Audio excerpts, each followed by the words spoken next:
the Executive Director of the Sustainable Farming Association, and you're in a session today that we're calling Avoiding Potholes on the Road to Farm Success. Let me tell you a little bit about how this project got started. This research project was funded by NCR-SARE, and we surveyed over 200 farmers. We interviewed about 40 farmers and farm families. And we were really asking them questions and engaging them in conversation to determine the range and causes of farm difficulties, especially new farm businesses. As you all know, small businesses fail at a high rate, and farm businesses are small businesses, and there's some issues that are present in farm business startups that make them more prone to a lack of success or achieving less success than normal. And really, before I get too far into this, I want to dispel some thoughts that some of you may have, and it's certainly criticism that I've received as we've brought this project forward. A lot of times people don't want to talk about failure or negative outcomes or things that can go wrong, because we're all beginning farmers and we all want to do good things and we all want to have a positive outlook on this. And I've had at different times people come to me and say, you know, you're kind of throwing cold water on people's ideas and their dreams about becoming farmers. And here's my response to that, and I give credit to my wife Lisa for coming up with this because I think it summarizes it really well. Probably because we just had a couple teenagers go through beginning driver education. And when we take young people through driver's education, what kind of videos do we show them? Yeah, we show them videos, and they're really scary. I mean, our youngest just went through this. She just got her license about a week ago, and she's not fearful of things gore and things on TV or around the farm, you know, things that aren't pleasant. She's not typically afraid of that. She came out of those movies, she was rattled, okay? So we show them these movies not because we don't want them to drive cars.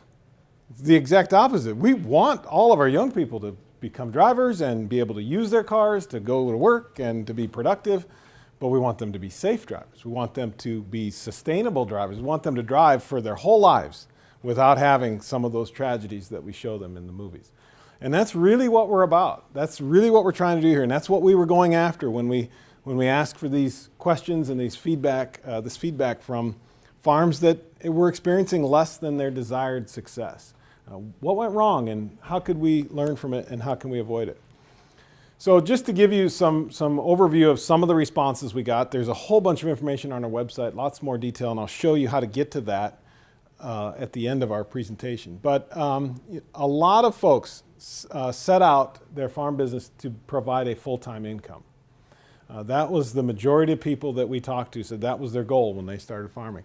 But in reality, about half make less than 25% of their income from the farm. So these are people who have been farming probably 3 to 10 years, mostly. And we had all different types in there, but most of these people are in that category.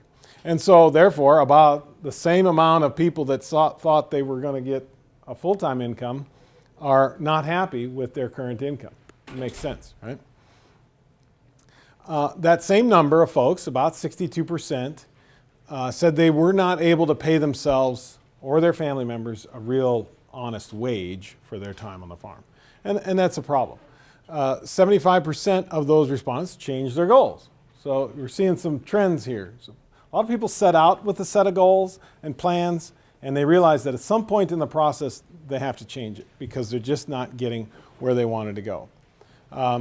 And 3/4 of the original business plans that were represented there didn't even come close to predicting their farming experience. And so what is it about the current beginning farmer education system that results in people developing business plans that really aren't coming, something's wrong. There's a problem. We're not really getting at what it takes to start farming. This is a quote that summarizes, and we had hundreds of quotes, but this quote summarizes really the whole audience of people we talked with. The reality of how hard it is to take on all that we planned and dreamed and to build our business from the ground up has been a shock. I admire people who've gone before us and set up great farm businesses, especially the people who have done so without a partner. There are just so many hurdles to get over when starting a farm business. And everybody has said we didn't know it until we got into it. So we're summarizing. Farming is stressful. Success is difficult. These factors contribute to overall health and wellness issues, which in turn that affects sustainability. So it's not just the business, it's the farmer, the people involved. So this new Farm Reality Check curriculum, which you're going to get a small dose of today, is really to identify the key components of what makes a farm successful. Some of the things we're going to talk about are the benchmarks about a farm business, benchmarks that you can look at over a time period that can help you determine if your farm is on track or not. The basis for business plan assumptions, and we'll talk about that, but what I mean here is that when you make a business plan or when you begin your endeavor, you make a lot of assumptions, whether you realize it or not. And what we're calling attention to is, where did you get your information for that assumption? And assumptions are not all bad, and we'll talk about that. And then what we also found was that the most successful farms, the ones that did experience a high level of success, were those that were able to develop strong community networks. And that was determined to be, in our research, the key to successful launching of new farm businesses. Another thing, we won't get into it much today, but we do have some information on our website. What are the expectations regarding children on the farm? So do you have small children that are young now? It won't be long, they'll be bigger. And so how will that impact your farm business? What are the plans and how do you handle that? A lot of people jump into this and that part of it doesn't get discussed or doesn't get considered and kind of sneaks up on you, okay? And same thing with family members and their role on the farm, whether they're children or even maybe their grandparents. So what is the role and how do we manage that? Managing family differs from managing employees. Anybody can say amen to that, right? So you know, it's a whole lot different. Along with that, the whole idea of bringing employees onto the farm. As farms grow, a lot of people had good success early, but as the farm grew, they needed more labor, and it was that addition of labor or the difficulties in adding that labor, managing that labor, which caused them to have problems. So that's another thing that's part of the curriculum. So what I want to talk about with you today is this piece about the benchmarks. So does anybody have a red light on the dashboard of their car right now? Okay, all right. Has anybody ever had the light burn out? Okay, didn't get fixed and the light just went away because it burned out? We had a car like that. So red lights on the dashboard are there so that the car is telling you there's a problem. And they mean different things, right? So like change engine oil. Does it mean you need to stop right now and change the oil? No, it just means it's time. It's time for a checkup, time to change the oil. But there are some lights that mean stop the car right now, right? I don't know which one, I think maybe this temperature one on some cars is you're boiling over, you need to stop the car now, and if you don't, there will be irreparable damage done to this car. And so that's how I'd like you to think about some of the things we're going to talk about today. We want to give you and your farm some red lights on the dashboard. Well, lights on the dashboard that hopefully don't come on, but if they do, doesn't necessarily mean we're going to stop the farm business, although I'd say you should have some benchmarks that tell you that. But we're going to stop and check, okay? That's just what I just said. So let me pass out. I have 25 of these handouts. If you can share, please do so and pass them around. I'm going to take one copy for myself. There are some basic financial terms and definitions.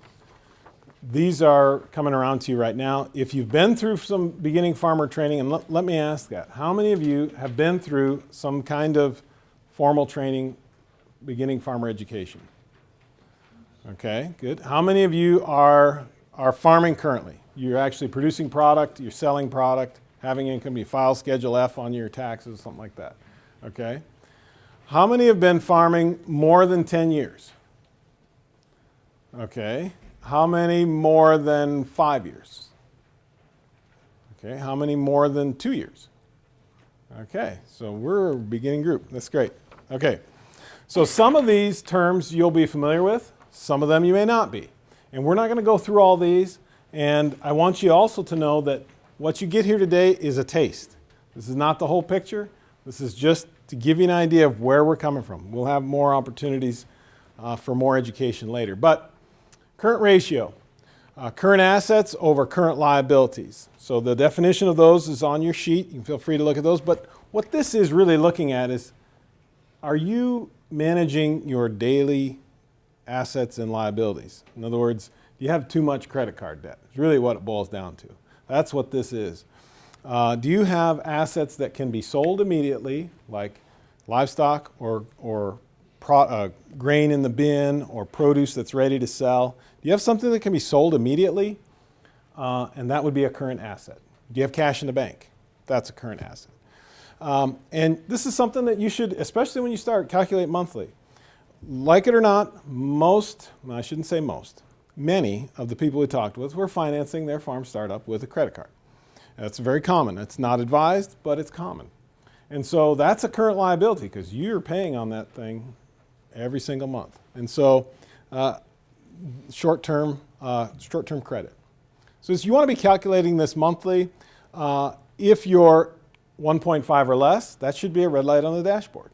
Does it mean that every month or 1 month you have a 1.5 and we're in terrible shape? No, but if you have 2 or 3 of those in a row, that's a red light. Something's wrong, okay? Operating profit margin. Now don't get hung up on the formula, it's okay. You're not gonna get bogged down, but you will use this as you get more. A lot of times when you get started, you don't even have the information to plug into the formula. It takes a couple cycles of business to get this kind of information even. But it's net farm income, which is on your sheet there. Net farm income is an important number. The return to the farm operators for their labor, management, and capital after all production expenses have been paid. That is, gross farm income minus production expenses. Okay, so it's what you're getting paid. It's how much you make farming, personally. It's what your labor is reaping from the farm. It includes net income from farm production, and this is kind of technical, but as well as net income attributed to the rental value of commodities consumed on the farm, depreciation, and inventory charges. So that's your net farm income. That's kind of like your salary, okay? So you take your salary that you're getting from the farm, you add in your interest, you subtract your family expenses and your taxes, and you divide it by your total revenue, the gross amount of money you took in, and that's your operating profit margin. Okay, this is a wide range because it really depends on what you're selling. Okay, profit margin for vegetables, and how many CSA operators do we have here? Or folks going to farmers market with their produce? Okay, so I'm not telling you any secrets, okay? The profit margin on vegetables is very, very thin. It's a little more on something like pork or beef, especially if you're selling it directly to the consumer. It's even more if you have a commercial kitchen and you're processing that pork into sausage, or you're having it processed for you and you've got a label and a brand and you're marketing it that way. That's a higher profit margin. So it's a little bit difficult to manage this, or to think about this in terms of a red light on the dashboard. But for your operation, you're going to want to do some research. You're going to want to talk to other producers and find out what's that acceptable range. The key thing here to remember is, for most people when they get started, let's take CSAs for example, or farmers market. That check comes in, that goes into some kind of record keeping. They keep track of their expenses and related to producing that product. And if there's more money than the expenses, well, I must be profitable. Maybe. Think about, I'll give you a good example. Something that's right from our farm. We've been raising grass-fed beef for about 10 years now. And we brought into this farm business a pickup truck that was almost 10 years old at the time. So it wasn't a new pickup truck, but it was in good shape, and it's still being used on the farm. It's not in very good shape anymore. But we brought that pickup truck in, and it was probably worth, I'm going to guess, $10,000 or $12,000 at the time we started farming. We used that pickup truck to do all kinds of different things. I used it, I had a little part-time job, doing some cleanup. I did some of that, used the pickup truck for that, used it on the farm, used it to haul hay when I sold hay, used it to haul cattle when I sold cattle. It's been used. It's been used a lot. Now, it's probably worth about $1,000 now, maybe $1,500. If I had to replace it, I'd have to come up with $10,000 or $12,000 to get an equivalent vehicle, maybe a little more to get that equivalent vehicle. If I've been truly profitable, I should have $10,000 or $12,000 in the bank, sitting there waiting for me to replace that truck. Okay, that's what happens when people. That's just one example of when people get 3, 4, 5, 6 years into their farm operation, and that truck quits working, or that tractor breaks down, or some equipment that you've got ceases to work. You've been kind of consuming that in your farm business, and if you don't have the capital set back to replace it, now you have to borrow it, and you're going to increase your interest, you're going to increase your liabilities. So this is why there's kind of a lag sometimes for people who get started farming, and then things turn south because expenses that you're just excited to be, you're just happy you got a truck and you're happy that you're out there farming, and then, oh, it broke down. Now what am I going to do?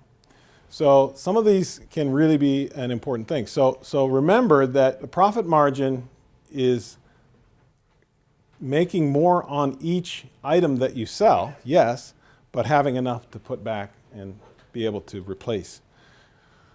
This is another benchmark that it comes out of the feedback that we got from people, and that is how I'm using my labor. So it's revenue per full-time labor. It's total revenue divided by your person years of labor. So are you working full-time and your spouse is working half-time? That's 1.5 person years of labor, right? If you're working half-time, that's a half a person year of labor. If you and your spouse are both half-time, that's 1 person year of labor, and so forth.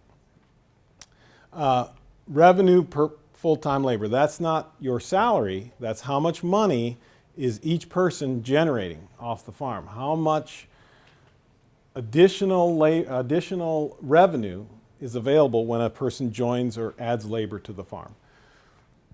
The point is, we had a lot of feedback from people that were saying, I'm working, but I'm not seeing any results. I'm working really hard, and I thought that I realized I wasn't making money early, and so I thought if I work harder, I'd make more money. So we increased the labor, but we didn't make any more money. So that's a red light on the dashboard. Now, what's the solution? It could be a myriad of solutions to that. But the key is, are you coming out ahead?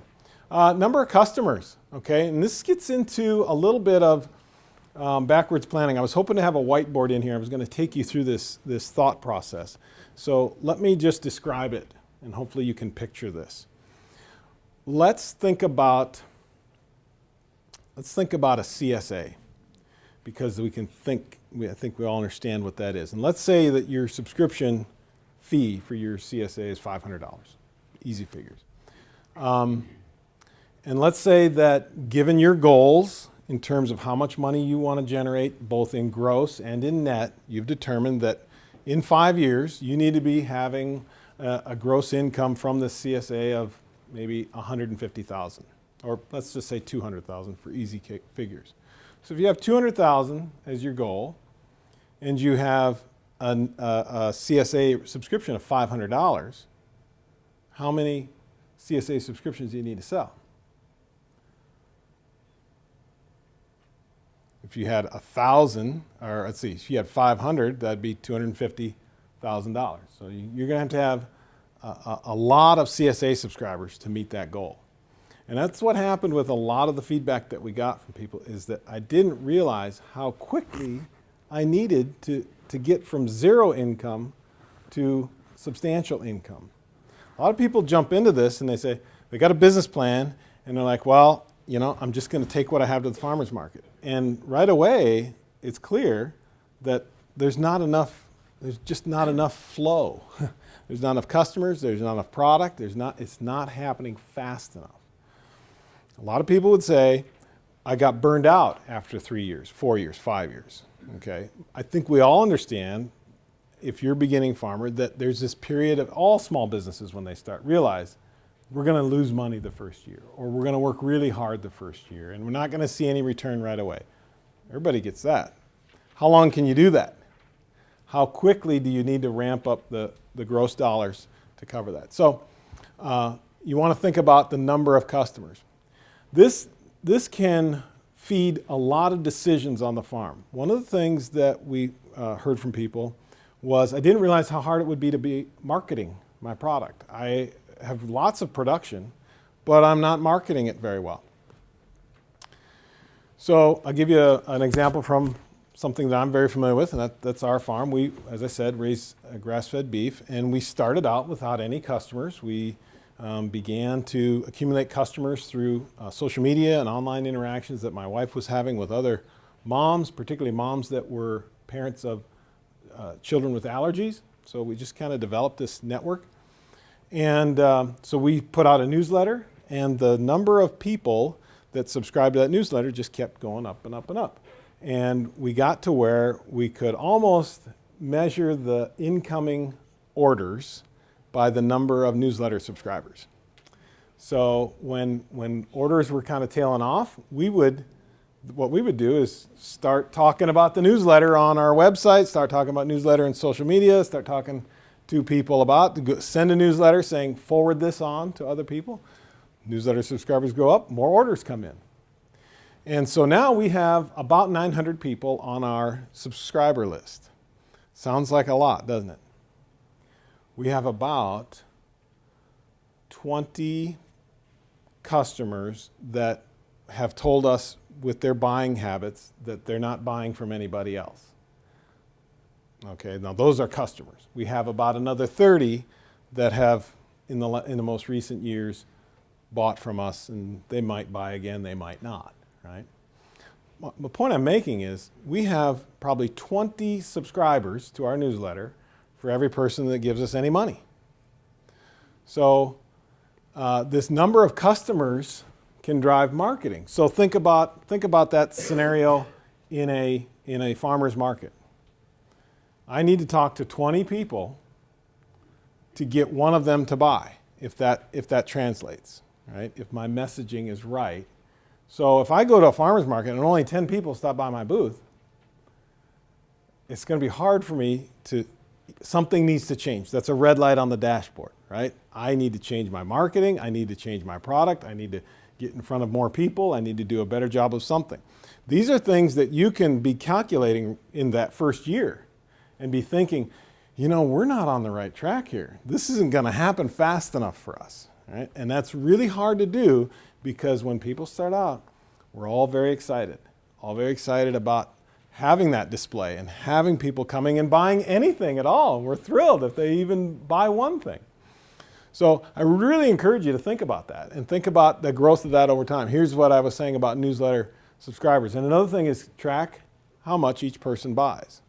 So do you have 5 people buying $10,000 worth of product from you a year and 100 people buying $10 worth of product from you a year? So what's your distribution, right? At one point in our farm business, we had one customer that bought about $15,000 worth of product from us a year. One family. Very special situation. And now they're gone. They don't buy anything. Well, when you lose that customer, and it was just that their lifestyle changed and they didn't do it anymore. But when you lose that customer, that's significant. So you need to think about where your customers are at. Another benchmark that we're introducing here is number of days off the farm. Talked to a lot of people that said, I don't get off the farm. And we put on this conference, so I talk to people, I can't come. I can't come to that. I got to be here at the farm. Many years ago, when I was first starting out in my career, I met a dairy farmer in Michigan. And I was trying to sell him seed corn. That was my job at the time. And he was all down in the dumps, and I couldn't sell him any seed because he was all depressed. And so we talked, and he said, I have not missed a milking in 14 years. 14 years, twice a day, morning and night. So he was doing that, and he wasn't going anywhere. It was his quality of life was declining rapidly. So, we're throwing out some numbers here.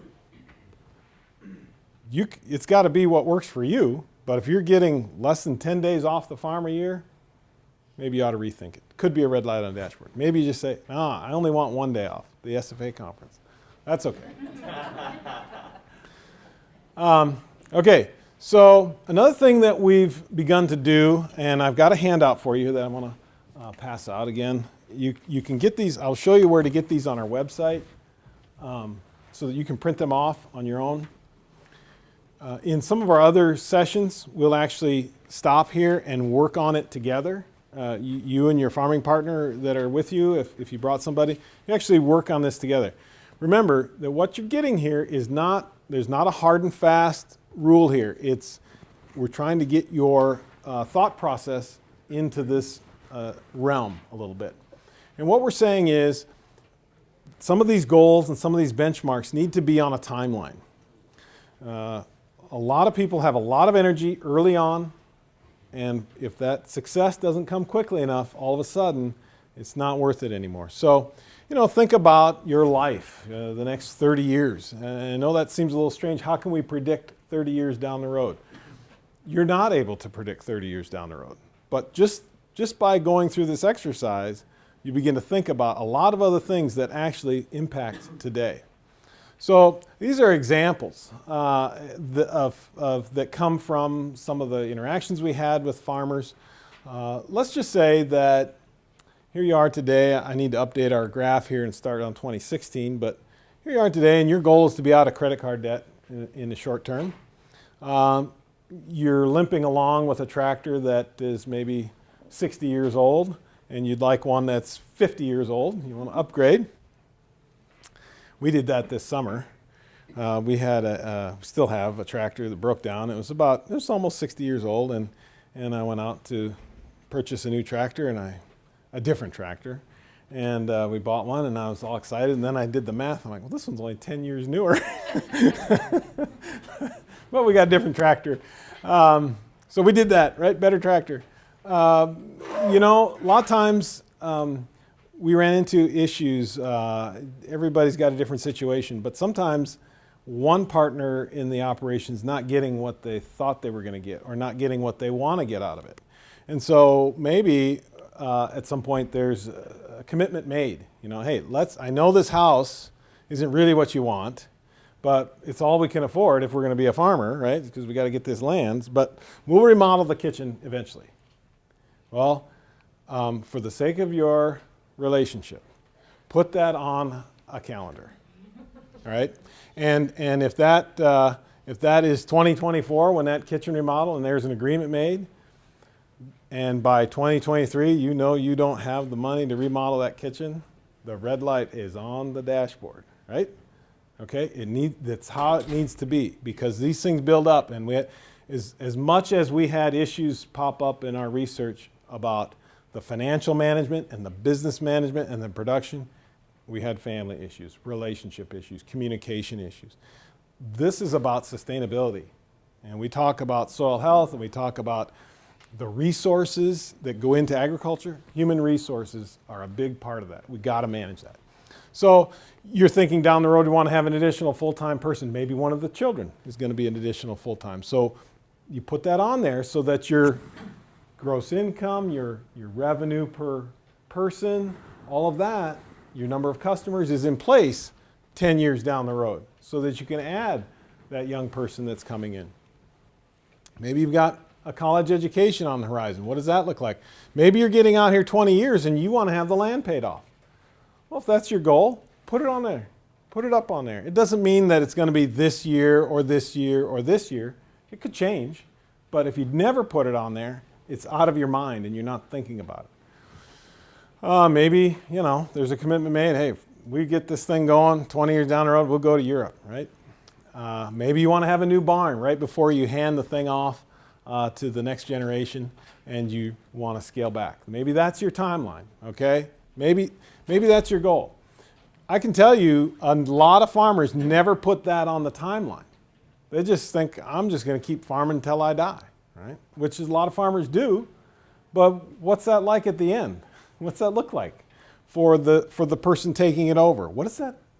You're just going to farm till you die? So the last year and a half of your life, you're not farming because you're in the nursing home, and you're not handing off the farm because we didn't talk about it before you went in the nursing home, all right? So now we have to deal with it in an estate. So all of that, and every one of these is going to look different. So I've handed that sheet out to you. Every one of your sheets is going to look different. If you did a sheet today and you did a sheet a year from now, it'd be different. And maybe there's 1 or 2 things on that timeline. Maybe there's 100 things on that timeline. It's all up to you. This is really just trying to help you understand, to think about this, just to get into this. So this is how you might think about incorporating some of these financial benchmarks into this timeline. So if you want to get rid of credit card debt, your current ratio needs to be in the green of the slide that I showed you earlier. Your gross sales need to be growing at 10% a year, okay? Your profit margin needs to be in the green. You're going to set up those benchmarks. This sheet that I'll hand out is the last one. And again, this is just a sample of some of the things that you might want to include. We can take those and send them back.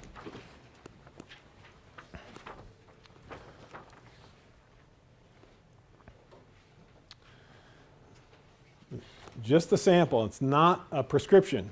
Everybody's not going to use this, okay?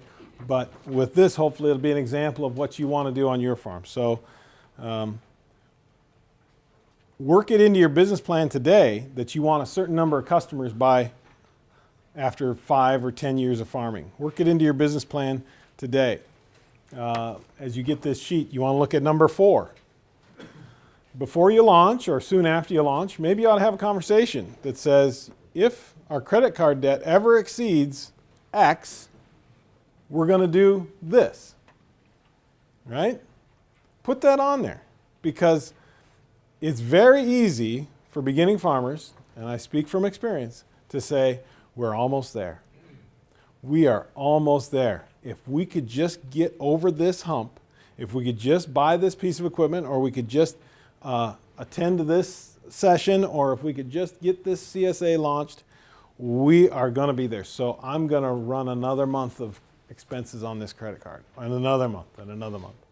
Okay? So put some of this stuff on there. And again, it's going to change for each one of you. As I pointed out at the beginning, a lot of people expect a full-time income eventually from their farm. So if that's your goal, anybody want to admit that that's their goal? Yeah, okay, that was our goal. It's not a bad goal. The reality is very, very, very few people have a full-time income from their farm. And by full-time, I mean they're paying themselves and their family is taken care of. So the kids have dental insurance, the kids have piano lessons, that sort of thing, right? So here's a couple of, just some examples of things. Number 7, if my farming partner tells me they want out, I will. What are you going to do? We talked to more than one family where they came to the crisis point, and it was, you're either going to pick me or this farm. You decide. And we saw, okay, it's the farm. And we saw, it's you. Okay? So what does that look like? Because I'll tell you where this comes from in my heart. Okay? In my role as director of this organization, I get way too many phone calls and emails from people who say, you know what, we're done. We're done farming. We tried it. It's not working. We're done. We're selling out, and we're selling everything 10 cents on the dollar. We got to be out by Sunday. Please put the word out to your people that we're having a sale. And that's not the way you should exit farming.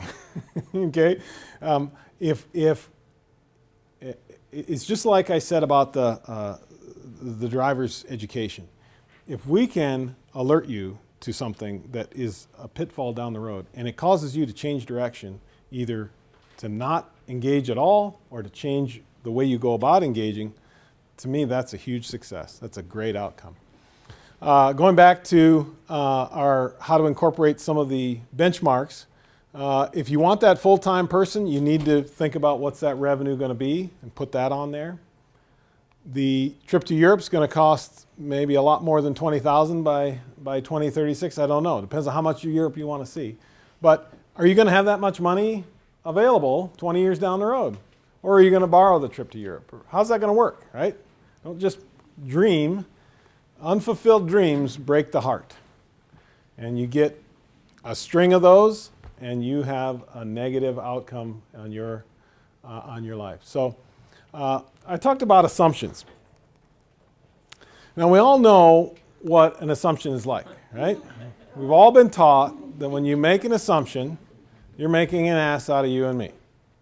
Okay? I'm here to say assumptions are not all bad. In fact, I'm going to tell you that there are some good assumptions, and there are lots of situations in life where you have to make an assumption if you're going to be successful. And the difference between success and failure is often a good assumption. So that's a pitcher's mound, and that's home plate. Anybody a baseball fan? Anybody a baseball player? Okay. So the pitcher's mound and home plate are 60 feet 6 inches apart. And a major league pitcher can throw the ball from the mound to home plate in 4/10 of a second.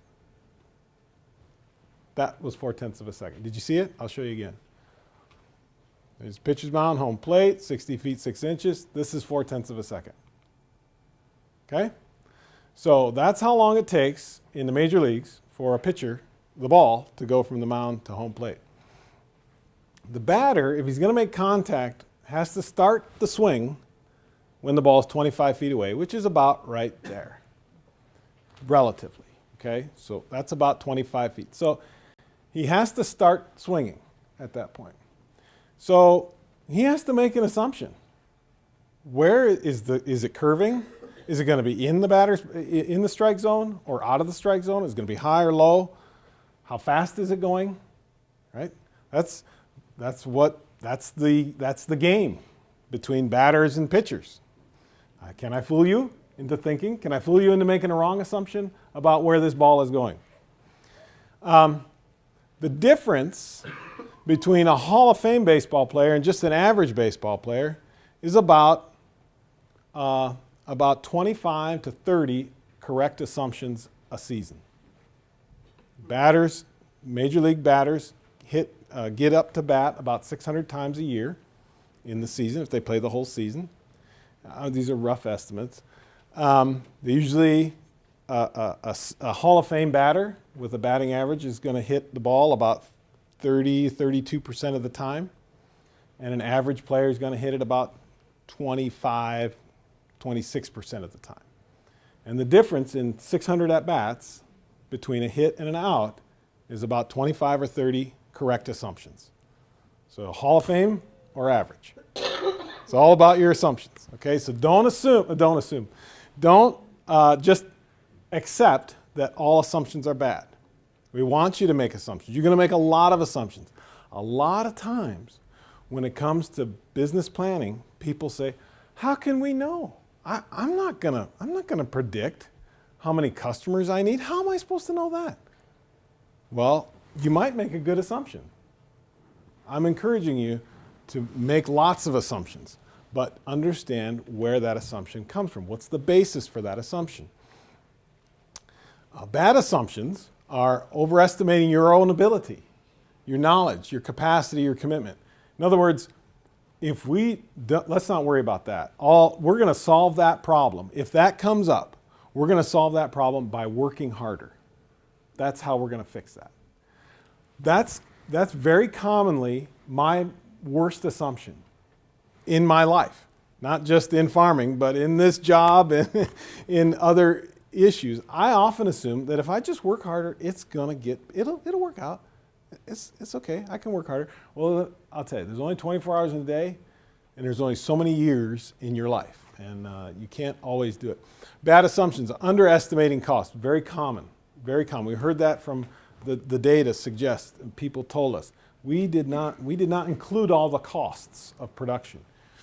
We underestimated the difficulties we'd had. We don't assume things are going to stay status quo. Good example. We had a situation in our research where a dairy farmer was taking over a dairy, and he was taking over the farm, the cows, the whole thing, lock, stock, and barrel. They had made an arrangement over the cattle. He was purchasing the land, and the cattle were part of an arrangement over time. The beginning farmer made an assumption on the production side that the milk check would stay the same. So he based all of his expenses off of the previous farmer's milk check.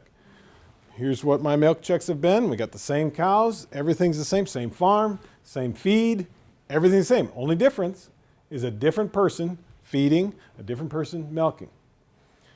Anybody with experience with dairy cows, what happened to the milk check?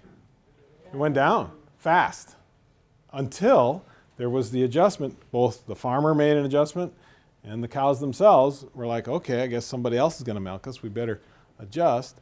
That's a bad assumption. It's a bad assumption. So one of the things that you might want to think about, and I don't think I have a slide for this, there's a big technical term for this called sensitivity analysis. Okay? All it means is, what if we made 10% less money this year? What would happen? Would that be enough to put us out of business? Or what if our costs were 10% more on this issue? Or what if our feed costs went up? What if our feed costs went down? What if we lost a customer? Right? What if? Ask yourself a lot of these what if things. That's called sensitivity analysis. Bad to assume the weather, that it's going to stay or be good. Bad to assume yields. Bad to assume your health. Don't make assumptions on that. We're too fragile as human beings. As I said earlier, the number one factor of success that we ran across in our research was this sense of community. So again, on our website, I'll show you this in a minute, there's a worksheet that'll help you figure this out, where you can write down your community. So what we're saying is, you need to have all these things in place. It might be the same person for a couple different of those, but do you have these people in place? Do you have connections in place to help you get to those people right away? Because rural communities are not as friendly as we might think they are sometimes. Some rural communities, it's hard to fit in. Has anybody ever experienced moving to a new area and it's really hard to kind of get to know people? And meanwhile, you're working 15, 20 hours a day on this farm. You don't have time to make those relationships happen. So even before you launch, this is something that's really important, because the most successful farms we ran into, they had this. They had most of this already figured out. Okay, that's what I have for the presentation. I want to show you real quickly where you can get more information about this on our website. So if you go to our website, which is right here, can everybody see that if I duck down like this? So that's our URL, sfa-mn.org. You can go over here to our work, and you can go to Adjust 2015. And if you go to that page, here's the worksheets. Some of the worksheets that I've showed you are here. There's other worksheets here. There's some information in here about the data that we found. There's more information on all that. So you can look through that and get that information off of the website. And if you have questions, or if there's other information you need, let me know. And you can contact me. My phone number's out there in a million places, so call me up. And then we also have an opportunity, if you are part of an organization that is looking for a presentation like this that might be stretched out so we could actually get out pen and paper and work on this together, we want to do that. We'll make that available. So just let me know and we can set that up. So we have at least 10 minutes for some questions. Do you have questions that I can help you with? What software do you use for record keeping? Most people that I know, including our farm, we use QuickBooks. It's very helpful because we can generate some reports pretty quickly. If you're going to do a good job with it, you're going to be very diligent at entering in the information. I would encourage you to be diligent in entering in information. Sometimes I'm not as diligent as I should be. But the more you put in, the more useful it's going to be. It's not an inexpensive program at all. If you use TurboTax to do your taxes, you can transfer the key data from QuickBooks into TurboTax. However, you need to continually be updating QuickBooks in order for that to work. Well, that means you're spending a lot of money. Not a lot. You're spending more money on QuickBooks than maybe you would if you just were keeping it as a record keeping.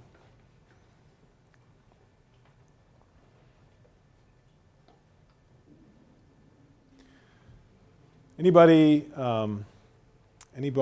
experiencing some of the things that we've talked about? Or know of somebody who's experienced some of those things? I'm kind of in a situation where my husband is kind of like taking the lead on the farming stuff, and I'm, have my designated areas that I'm kind of in charge of, and Yep. he's in charge of most of it, Mm-hmm. because this is something he sees himself doing full time in a few years. And we definitely come from different places, because he's been doing all the reading and a lot of research on the main part of the farming. Yep. And so I definitely come from I trust, I think, his assumptions, that he's making good assumptions about, if we sell this much, then we should be able to get this much profit and things like that. Mhm. I just feel like I'm having a hard time just really throwing myself into this because Yeah. it's a change in careers Mhm. and it's financially, we have 3 children and Mhm. there's just a lot into it. And so I don't know quite how to make that bridge into Mm-hmm. trusting it fully. Mhm. And every time we talk about it, I get a little bit irritable because I'm just worried, So I don't know if you have anybody you've talked to who's been in a similar situation, or if anybody here has been in a situation like that. Just what could be helpful. Yeah. Well, I wish your husband were here. I'd tell him to listen to his wife. I will write that down. I have. It sounds like there's a serious red light on the dashboard. Yeah, I would say that's a red light. Yeah, thank you. It's like a pull over now. Yeah, It is. I think you're right. Yeah, thank you for saying that, because even if you're wrong, and I'm not saying you are, your reservations are a hindrance, right? So you need to be satisfied. You need to be comfortable. That would be one thing I could say with all confidence. You need to be comfortable, whether it means you just become comfortable because you learn more and he's able to convince you or whatever, or there's changes made that make you comfortable. You follow me, the difference there? You need to be comfortable with this. And I would very much encourage you to continue talking. And I would say that farming with another person as a business partner and as a family partner is difficult. And it's very important that you're on the same page. And I think if he's not taking your reservation seriously, he should be. And there are resources available. So a couple things that I can share with you that may be tools. If you want to find out, if you want to test the profitability assumptions, the Google search you want to look at is enterprise budget. Okay? So you want to look up enterprise budgets for whatever it is you're selling. Now, these are assumptions, and they're dependent on that farm's structure and their experience in selling. So I'm sure many of you have heard of Joel Salatin. I like Joel Salatin. I met Joel Salatin, had dinner with Joel Salatin. I like Joel Salatin. I think he's great at leading our movement and being a spokesperson for sustainable agriculture. This is not his fault. A lot of people want to do what he's done. And there's a couple things that I try to point out. First of all, it took him 20 years before anybody ever heard of him. Okay, so he worked hard. And a lot of people are like, well, I want to do what Joel Salatin does. Well, okay, come back in 20 years and we'll see where you're at. Okay, Number two, he's very close to a very high-end market, Washington, D.C. So maybe the highest dollar paid for local food anywhere. I don't know that data, but I'm guessing. And so I run into people here in Minnesota that will say to me, literally, we're doing what Joel Salatin's doing. We're getting the feed, we're getting the pens, everything he's doing, we're doing. I'm thinking, that's a bad assumption. You're assuming that his success will be your success, right? And so I always encourage people to look at these enterprise budgets with a grain of salt. If Joel Salatin makes X on his poultry, there's a lot that's going into that you need to consider. But you can get some information. Universities have done enterprise budgets on that, and there are probably some other ones out there as well. Talk to other people that are doing. If you're interested in selling grass-fed beef, there's plenty of grass-fed beef producers here today. Talk to them. What's your profit margin? How long does it take to build up a customer base? Those kinds of things. That's helpful. The more people you can talk to get a sense of what's reality, the better. And I'd be happy to share more with you and or your husband later. That'd be fine too. So, Jeff? yes. And I'm sorry I missed the beginning of your talk, so maybe you've addressed this and I'm just repeating, but one of the things I would wonder about is taking a look at some of the basic exercises of holistic management or another school of thought like that. Maybe you've done that, but even those initial exercises of going through your values and goals and comparing, and then even if you don't do the whole rest of it, just that alone, at least was very helpful in our family as far as the awareness and, because we've always leaned that way anyway. But all of a sudden we had a really good framework for taking a look at some of the specifics, and it made a lot of sense. Well, now I understand why Olaf is doing that. It's because of this goal and this goal that he has, and I didn't realize that these goals rated that high. Yeah. So when I hear you said that briefly, that's one of the things that came to my mind was maybe it's time to take a look at those things.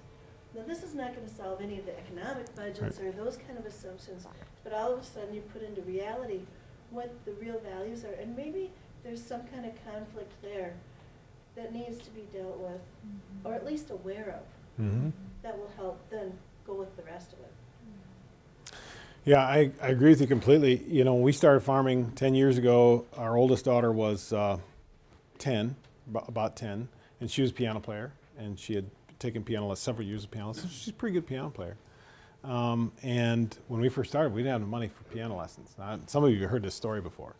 And so she was okay with that. And we all agreed that we were going to have to give up something. So she gave up piano lessons, and she's never really progressed at all since then. She you know, my wife worked with her, and she's tried to do some self-teaching, but she never really progressed beyond that. She still plays pretty much like she did when she was 12. Now she's since picked up guitar, and she's very good at the guitar, and so she's enjoying that quality of life. But what I'm saying is, had I to do it over again, I would have put piano lessons on that list of things that I don't want to let go of, and I want to farm in a way that we can still afford some piano lessons for this kid. So that's just a small example of, you know, where you know, how high is it? At the time, I thought piano lessons was down here. In hindsight, I should have had it up here. So she's okay with it. She's a good sport. Yes. You know, I would say just to note you're coming together around the tools that you have provided can just really serve to bring the tension down, because it's something that obviously, given your experience, John, you're providing your love of what you do tied to tools that you tested and road tested and probably resulted in some little failures. They resulted in what you're providing here. And I'm a financial advisor, and in working with couples, usually one is the entrepreneur and one is not. And when they can come together around a process, and we're doing it together with a third party involved, and even if it's just the tools and John's not able to be there or on the phone, it's like you're coming together on something that they believe in as the entrepreneur, whoever they might be. And obviously there are just unanswered questions on the heart and mind of the one who's feeling more so tension, you know, in the moment. And it is like learning to play piano in the town square when you're trying to keep, especially when you have small children, like I do too, you know, and you want to create as calm an environment for them as possible, but some sustainability as you move forward. And it's amazing to watch how, even if you don't like the answers you get, by working around tools that have been tested, like you've provided here, it takes you out of the emotion enough to move forward into the questions and the certain question marks that will unfold, right? Right. But with the calmness that you need in your soil, you know, I try to teach my daughter, we cannot dig up the seeds and expect that it's going to grow, right? And Right. it's like, but it's easy to get into that place of tension when the unanswered questions come up. And they'll come up again, but if you've taken the time to do this process that, John, you've laid out here so well, if you take the time to do it, you have something to come back to when it seems like the soil got Yep. stirred up from an external Yeah. or a family or an internal, all those. So, you know, kudos to what you have taken the time and energy to put together here, and to what it can allow to step away from whatever's happening. Well, thank you. And what you're pointing out is really, a lot of this is about communication. A lot of this is. These specific forms and the questions on them are, the real thing is, these are tools to get you talking. These are tools to get you interacting around these things and begin thinking, what if? And I have to give credit to my wife, Lisa, who's not here today, but she went through our experience, obviously, with me, and the ups and downs that we went through, and she was integral in helping me to write this grant, and she actually helped develop some of this material. And so she could probably relate, and she's not here today, but so I really think it's a joint effort, and I really think that that's the way farming is. I mean, it really, if you're farming with another person, you really need to be on the same page, and it's critical. Mike. John, so you've done the survey and you've done some things to approach these issues. Are you seeing results coming back already from getting this thing started? We've not surveyed any of the folks that have been through this over the long term, you know, because that's really how you're going to measure the effectiveness. We get a lot of positive feedback from people who've been through this, and they say that did help us do a better job of communicating. That did help us solve some pitfalls in the future. Because this all has to do with the well-being of your members.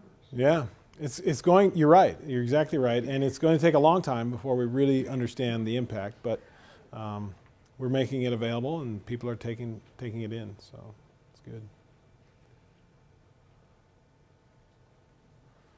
Yes. What's been most enlightening for you, you know, from the birth of the concept of this to now, as you're sharing it with us right now? You know, I think that what's probably been most enlightening for me is that people's stories are all different but still very similar. And I think that for the most part, we're all very energetic about getting started in farming, and we're all passionate, and we're all very realistic, or very unrealistic in some regard. Very passionate about doing this because it's what the world needs, right? It's the solution. We were talking about this morning. It's the solution to all these major problems, and we're doing it. And yet, it's really hard to make a profit. And I think if you started, you understand that. And so I think what's enlightening for me is that people's stories are very different but very similar. And a lot of it has to do with the energy and emotion causes, I don't want to say blindness, but blurry vision about the realities sometimes. Well, let's just jump in and see what happens.